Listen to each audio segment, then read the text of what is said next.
Nous sommes le 27 mai.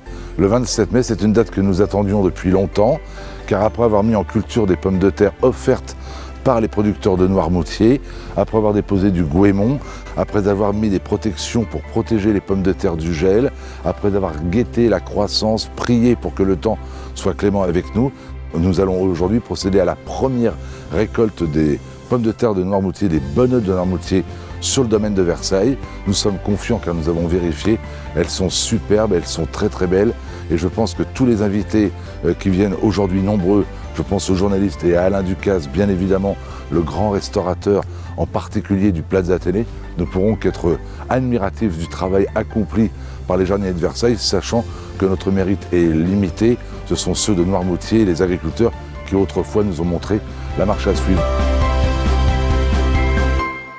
Bonjour. Bonjour. Monsieur Baratin. Alors, bonjour. Bonjour. Je crois qu'on a fait mieux que vous. Bonjour. On va voir après au pied. Je plaisante, mais comme j'expliquais, moi ce qui m'a plu en fait, c'est qu'on n'a pas du tout l'intention de surpasser qui que ce soit. Je pense, et on en a souvent parlé, que la bonnette de Noirmoutier, c'est l'excellence même en termes de pommes de terre. Nous faisons nous que mettre en pratique un savoir-faire que vous avez mis en place. C'est ça. Et je crois honnêtement qu'on n'a pas à rougir. Par contre, vous remarquerez quand même que quand on vient à Noirmoutier, on fait peut-être pas de photos, mais on observe tout. Ah, j'ai vu ça, ouais, qu'est-ce qu'on voit? Hauteur et largeur des buts identiques. Protection permanente. Arrosage léger. Arrachage manuel. Aucun produit chimique. Tout pareil. Tout pareil. Bravo. Il y a eu beaucoup de boulot au niveau des buts pour les préparer.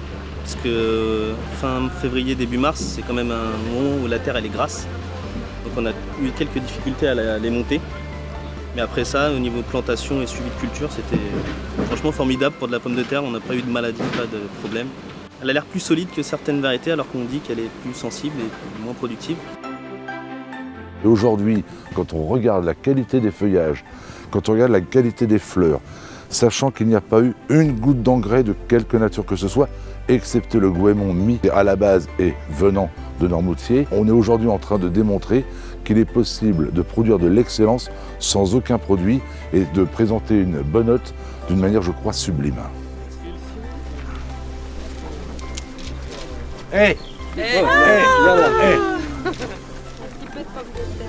non, un petit peu de bonnotte.